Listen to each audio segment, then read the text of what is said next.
life, everybody. My name is Glitchchick, and today I'm going to be delving back a few years to take a look at one of the most prominent games of 2020, Detroit Become Human. This was developed and published by Quantic Dream and has an overwhelmingly positive series of reviews on Steam. This game truly set out to challenge people's overall conception of AI, especially in a realistic sense in how we would approach AI if it ever reached this level. This game presents us with three very distinct characters, all with their own different interpretations of reality and how they break out of their own AI formula to basically integrate into the human world. Whether we allow that to happen or not affects the game in a whole variety of different choose-your-own-adventure style choices. In this review, I'll be taking apart the three different characters and my interpretations of each, and my general opinions and thoughts on how the characters were presented. I'll also review the two different sets of endings that I happened to play through myself, as well as just a few prominent scenes that I really wanted to address. So without further ado, let's hop into Detroit Become Human.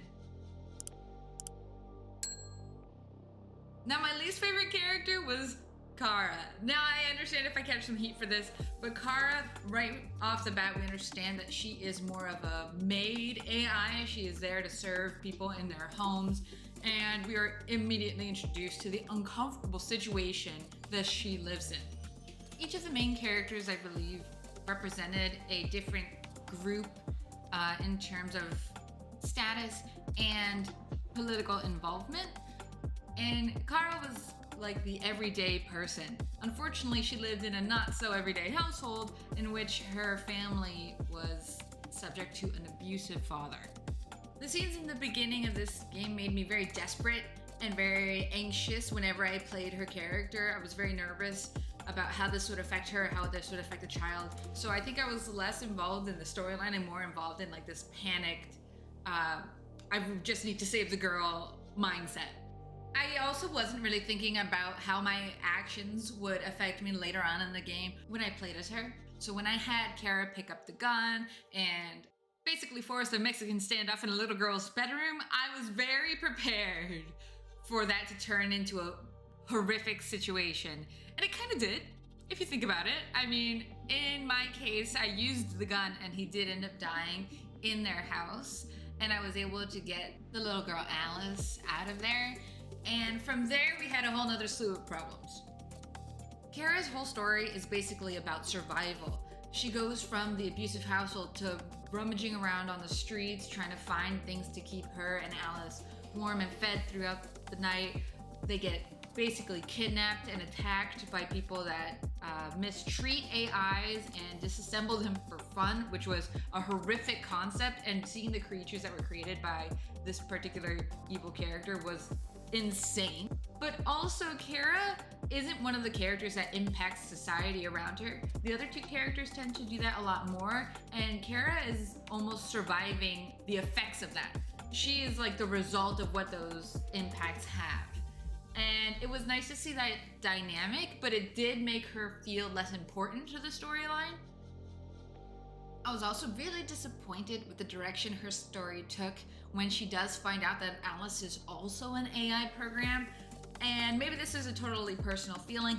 I just thought that the idea of her taking on the motherly bond to a human daughter would more reinforce the idea that humans and AIs belong together and can truly coexist together in all types of relationships. But when you find out she's an AI, I feel like it dampens that message a bit. Now let's move on to Marcus. Now, Marcus is in a very distinct position. He is a caretaker for an elderly man, serving as not only his medical facilitator, but also as his companion. Right off the bat, we see with Marcus that he is in a much more luxurious position as far as what AIs are allowed to serve in. He has a caretaker that really cares about him and an encouraging space in which he is encouraged to explore his own emotions. Out of the three characters, he definitely has the most well-rounded view of the current situation that AIs and humans are in. Not only does he have a more positive view on humanity of what it can be when in conjunction with AIs, but he also has a clear negative view because there's so many people out there that still hate them and. and disrespect them publicly, as you can see here. Marcus is carelessly framed for Carl Manfred, his companion's death, he is tossed aside like trash. He doesn't get a fair trial or anything. And as a result of this, he has the willpower to survive and come back with a call for justice for him and his people, especially after realizing how little their lives meant to the society.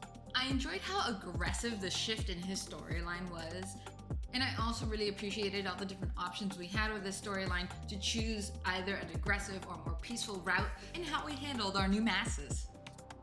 Overall, Marcus's missions were also some of the more fun missions in my opinion, especially the one where you take over the TV station tower and you broadcast your message all over the news. That one was particularly thrilling, and I did unfortunately get this guy killed. But I did not like North. And I'm sure there are people out there that are big North fans. I wasn't exactly a North fan. She was just very aggressive, which kind of put me off a bit. And generally, I really thought that we would avoid a North relationship if I kept getting her angsty at me. And at one point, it just became a whole meme. Let me just choose what North doesn't want.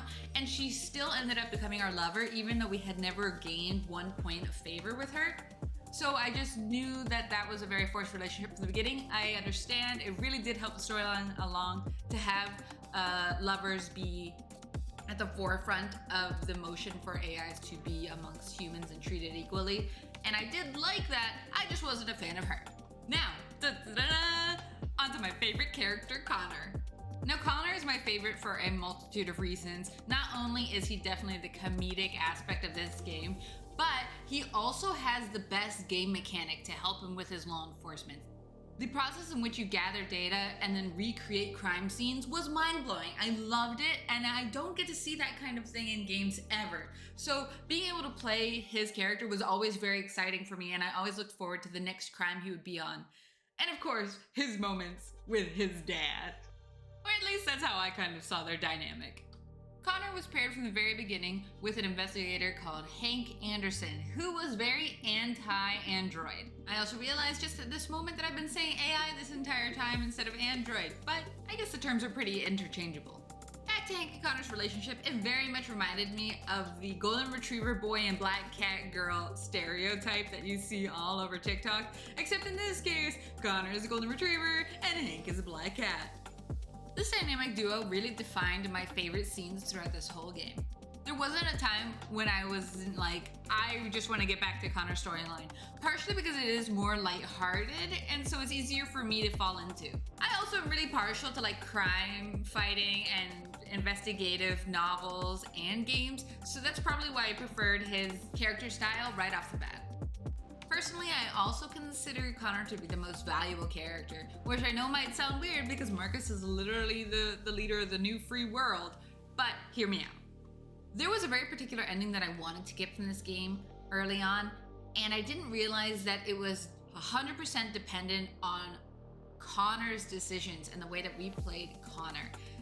If you want a better ending, it's pretty vital that you have Connor there with you, and it's kind of easy to lose him because if you notice, he's one of the only ones in active battle from the very beginning, chasing down all these criminals. And I'll get to that a little later because I do have the scene pinpointed that I needed to ace to get the ending I wanted. That's why he was so important. In addition to the characters, I wanted to point out these two scenes that actually both revolve around the blonde woman that you see here with Elijah Kamsky, the founder of CyberLife. I truly enjoyed the scene in which they're investigating Kamsky, particularly because he almost leaves the question open as to whether androids are meant to be imitating life only or becoming their own life. He also uses Connor as an example because he does put him in a position where he is asked to kill this female android and he chooses not to, or in my case, he chooses not to. You do have the choice to kill her. But it prompted Elijah to also explain that there is a backdoor to all of his programs, which seemed to be a hint towards the end of the game. The same android is present here at the main menu of our game, and I recommend paying attention to her. I am taking a moment because I didn't realize that the main menu character was also breaking.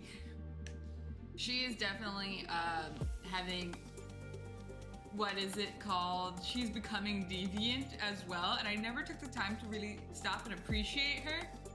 But this time when I logged in, she was fine for a little bit, and then something started happening. She was like, whoa, twitching a bit, and now she's like expressing a lot of these odd, strange emotions through her face. It's very unique, and I really enjoy seeing it, and I didn't realize that that was happening. At the end of the game, you're actually given a choice for her specifically. She asks you if she can also be free. And you have the choice to say yes or no. Now, as for the ending of this game, I only played through 2 sets of endings, and they both seem to rely on this one scene when you're escaping Jericho, and it's all about how you handle Connor. Because Connor has a series of quick time buttons that you have to get right in order for him to survive this experience. Now, unfortunately, I played it literally 3 times because the first 2 times I killed him. Now, in this run, he was the only character I had die, so this was the ending that occurred. Immediately, CyberLife dispatched a new Connor set to kill Marcus. But my good old buddy Hank had noticed the difference in me and realized I was a new android. And he set off to either set me straight or get rid of me because he was already on the side of the androids at this point. Thank you, maxed out friendship.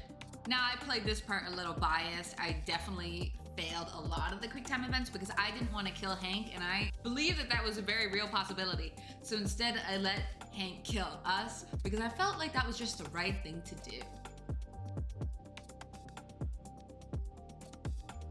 Unfortunately, CyberLife likes to play the game of numbers, so they actually dispatched another one.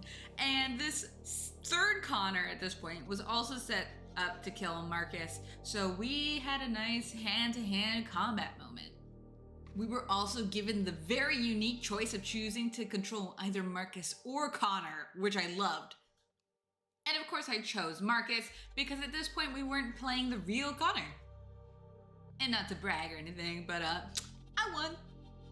With this first ending, I had also chosen the more aggressive stance for Marcus and had him attack the facilities that were creating and holding the androids. So we also had quite a big bang at the end of this scene where we determined that we had officially declared war on the humans. As for Kara and Luther, for this first ending, I had actually chosen not to take the bus tickets, which forced us to try to cross the border into Canada through the river. Unfortunately, Luther does get shot by the security patrol cars, even if we do duck in time. And then we're forced to cross the river, pushing the boat through freezing water. But in the end, Kara and Alice do survive. After replaying the Jericho mission and getting Connor out scot-free, this was the second set of endings that I got, and I definitely preferred these. I am glad though that I got the chance to see Marcus raid the complex because it was just a really intense scene and it was very well done. If Connor survives, he gets the chance to go into the CyberLife facility in the hopes of converting all of the androids and freeing them. This is where your love for the deputy duo comes in handy. A copy of Connor is still sent out, but at this point it's to assassinate both Connor and Hank so he could take Connor's place. Hank is then forced to eventually choose which Connor is the real one after this hand-to-hand combat mix-up.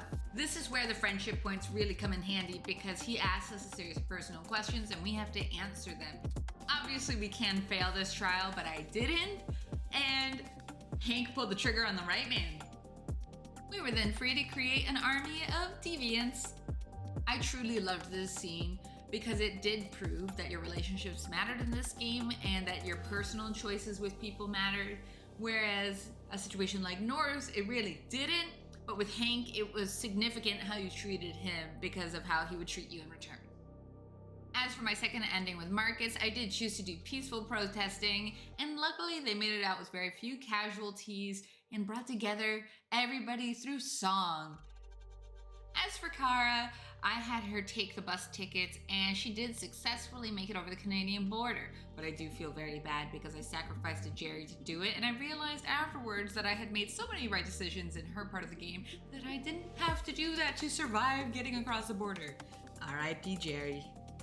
Overall, I really enjoyed the complexity of the storyline that this game had to offer, all of the multitude of choices, and although not all 3 characters made it to my top 10 faves list, I would definitely play this again just to see what the other endings or even the secret endings are.